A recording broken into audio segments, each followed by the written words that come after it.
भागवत जी की विधि को श्रवण कराया गया, कैसे भागवत जी की कथा का अनुष्ठान हमें कराना चाहिए। सबसे पहले तो एक श्रेष्ठ ब्राह्मण के द्वारा एक श्रेष्ठ मुहूर्त निकलवाना चाहिए।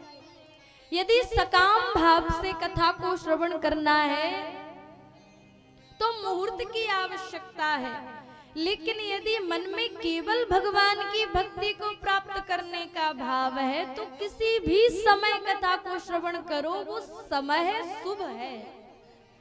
और बंधुओं, वास्तविकता में तो वो वर्ष, वो माह, वो सप्ताह, वो दिन, वो घड़ी, वो क्षण सबसे अधिक शुभ है जिस समय आप भगवान का नाम सुन रहे हैं, ले रहे हैं और गा रहे हैं। तत्पश्चात अपने नाते रिश्तेदारों तक खबर पहुंचानी चाहिए। अपने आसपास के सभी लोगों से आग्रह करना चाहिए कि हमारे यहाँ सुंदर भागवत जी की कथा हो रही है, आप सब खूब संख्या में आकर के इस दिव्य रस का आस्वादन करें, इस फल का लाभ लें। श्रोताओं के क्या नियम है, किस प्रकार से भागवत जी की कथा सुननी चाहिए। भोजनम तु वरम मन्ये कथा श्रवण कारकम नोपवासो वरः प्रोक्ता कथा विघ्न करो। यदि आपके अंदर सामर्थ्य है तो व्रत रह करके कथा को श्रवण करो, और अधिक सामर्थ्य है निराहार रह करके कथा को श्रवण करो, लेकिन सामर्थ्य कम है तो व्रत रह लो, और भी सामर्थ्य कम है तो फलाहार रह लो, थोड़ा बहुत पालो। लेकिन यदि शरीर में बिल्कुल भी सामर्थ्य नहीं है, बिना भोजन के काम नहीं करता शरीर, तो भोजनम तो वरम मन्ये, विशेष परिस्थितियों में आप भोजन करके भी कथा श्रवण कर सकते हैं। मुख्य भाव ये है कि जब तक कथा चले उस समय तक किसी को भी आलस्य नहीं आना चाहिए, कथा में नींद नहीं आनी चाहिए।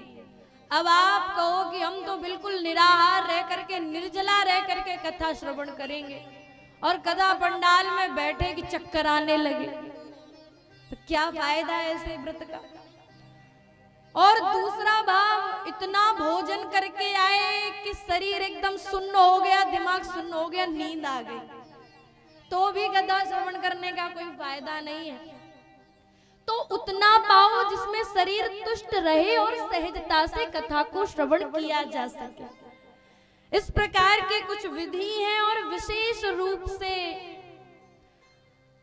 सबसे मुख्य जो नियम है, कामं क्रोधं मदं मानं मत्सरं लोभमेव च दम्भं मोहं तथा द्वेषं दूरयेच्च कथाव्रते। कामं क्रोधं मदं मानं, इन 7 दिनों में प्रयास करें कि अधिक कामनाएं प्रकट ना हो मन में, मन शांत रहे। कामम क्रोधम, क्रोध तो आना ही नहीं चाहिए। यदि आपने जरा सा क्रोध किया तो जितना फल मिला है सब नष्ट हो जाएगा। क्रोध सबसे बड़ा शत्रु है शुभ कार्य का। ये क्रोध आता है ना तो मानो आपके हृदय के पाप ही प्रकट हो करके आते हैं और आपको सत्कर्म करने से रोकते हैं। तो प्रयास करें कि आपका मन शांत रहे। इसीलिए कहा जाता है कि सात्विक भोजन करें जिससे क्रोध ना आए। तो कामम क्रोधम मदम मानम, अहंकार ना आए कि मैं इतना कर रहा हूं, मैंने इतनी व्यवस्थाएं की, मैंने ऐसा किया। यदि अहम आ गया तो भी सब बेकार। हमारे सद्गुरुदेव भगवान कहते थे कि अहम भाव जब तक टिको भक्ति मुक्ति बहु दूर, और भक्ति मुक्ति सोई जानिए अहम होए जब चूर। जब ये मैं मेरेपन का भाव मिटेगा तभी भगवान और भक्ति आपको स्वीकार करेंगे। तो ये 4 चीजें मुख्य रूप से विशेष इन पर ध्यान दें कि कामनाएं प्रकट ना हो, क्रोध ना आए, अधिक मोह दुनिया से ना रहे उस समय। अब मानो आप कथा में बैठे, मन में लगा है अरे मैं घर का ताला लगा करके नहीं आई, कहीं कोई घुस ना जाए, मेरे कीमती सामान को ना ले जाए। कथा सुनते सुनते भाव आ जाए अरे आज तो मैंने भोजन ही नहीं बनाया, घर जाकर के जल्दी भोजन बनाना है। तो जब कथा में बैठो तो इतने एकाग्र हो जाओ कि आपके बगल में कौन बैठा है ये भी भूल जाओ, तब समझना कि वास्तविकता में आप उपरोक्त विधि से बिल्कुल सही ढंग से कथा श्रवण कर रहे हैं।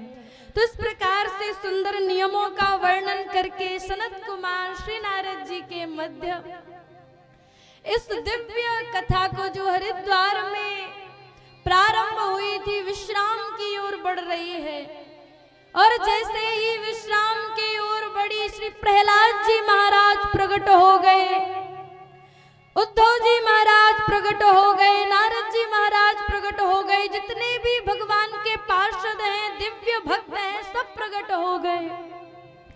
प्रहलाद स्थालधारी तरल गति तया चोद्धवः कंस्यधारी वीणाधारी सुररसी स्वर कुशलतया राग कर्तार्जनो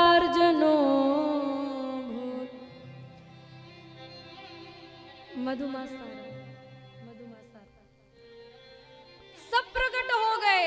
श्री प्रहलाद जी महाराज अपने हाथों से करताल बजाने लगे, उद्धव जी महाराज मृदंग बजाने लगे, नारद जी ने अपने हाथों में वीणा ले ली, वीणा का वादन करने लगे।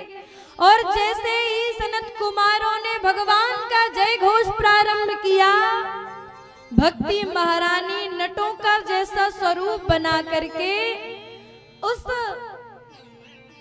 कथा पंडाल में प्रकट होकर के नृत्य करने लगी। नृत्य मध्य त्रिकमेव तत्र भक्त्यादिकानां नटवत्सु तेजसां।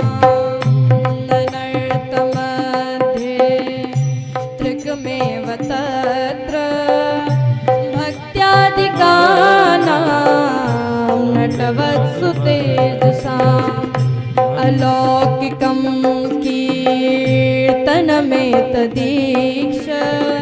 हरिः प्रसन्नोऽपि वचो ब्रवीत। हरिः प्रसन्नोऽपि वचो ब्रवीत। हरिः प्रसन्नोऽपि वचो ब्रवीत। ननर्त मध्ये त्रिकमेव तत्र भक्त्यादिकानां नटवत्सु तेजसां। जैसे ही सभी भक्त भक्ति में झूमने लगे, अब कमी थी तो केवल और केवल भगवान को भक्ति में जैसे ही नाचते हुए देखा, भगवान भी वैकुंठ से आकर के उस पंडाल में प्रकट हो गए। शंख चक्र गदा पद्म लेकर के स्वयं साक्षात नारायण उस पंडाल में प्रकट हो गए। बोलो भक्त वत्सल भगवान की। सनत कुमारों से कहते हैं वरदान मांगो, क्या चाहिए, हम बड़े प्रसन्न हैं।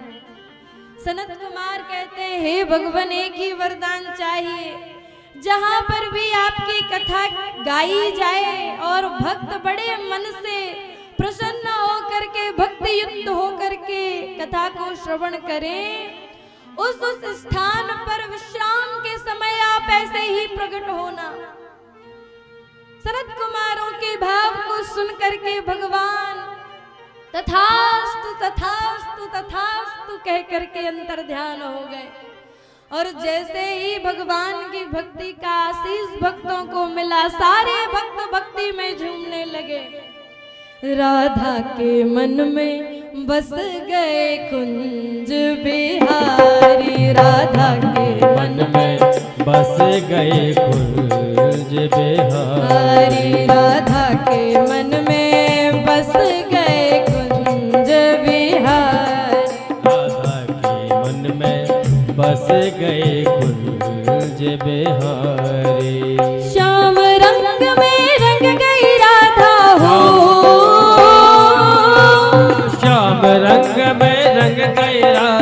भूली सुध बुध सारी, राधा के मन में बस गए कुंज बिहारी, राधा के मन में बस गए कुंज बिहारी। राधा रमन लाल की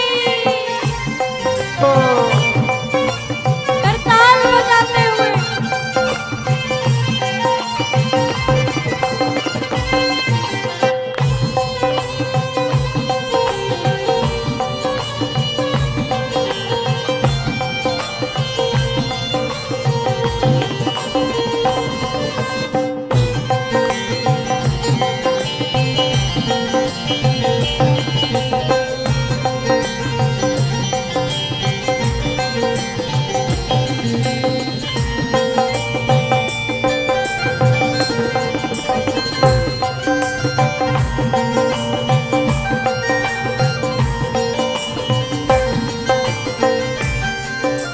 श्याम नाम की चूनर ओढ़ी, श्याम नाम की चूड़ियाँ, श्याम नाम की चूनर ओढ़ी, श्याम नाम की चूड़ियाँ, अंग अंग में श्याम समाए मिट गई सारी दूरियाँ, अंग अंग में श्याम समाये मिट गई सारी दूरियाँ, कानों में कुंडल गले में जंती हो,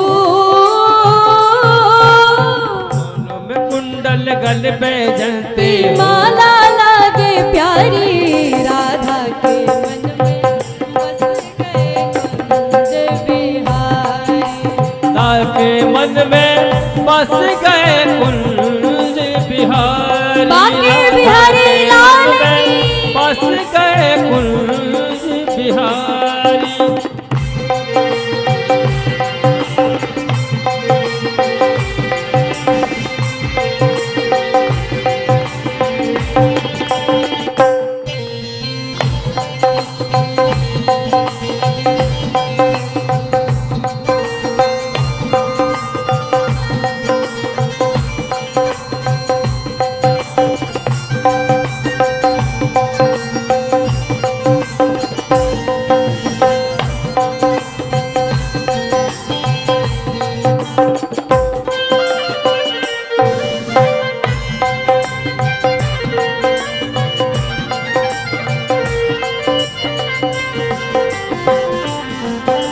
बैठ कदम की डाल कन्हैया मुरली मधुर बजाए, बैठ कदम की डार सवरिया मुरली मधुर बजाए, सांझ सकारे मुरली के स्वर राधा राधा गाए, सांझ सकारे मुरली के स्वर राधा राधा गाए, इस मुरली की तान पे जाए हो, इस मुरली की तान पे जाए, ये दुनिया बलिहारी, राधा के मन में बस गए कुंज बिहारी, राधा के मन में बस गए कुंज बिहारी। श्री राधा वल्लभ लाल की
मुरलीधर के राधा गाना रास रचाए। कृष्ण रचैया राधा रचना प्रेम सुधा बरसाए। कृष्ण रचैया राधा रचना कृष्ण सुधा बरसाए। बिहाए। प्रेम मगन हो सबई बोलो, ये तब है दानो, प्रेम मगन हो सबई बोलो, जय हो बाके बिहारी। राधा के मन में बस गए कुंज बिहारी। के मन में बस गए कुंज बिहारी।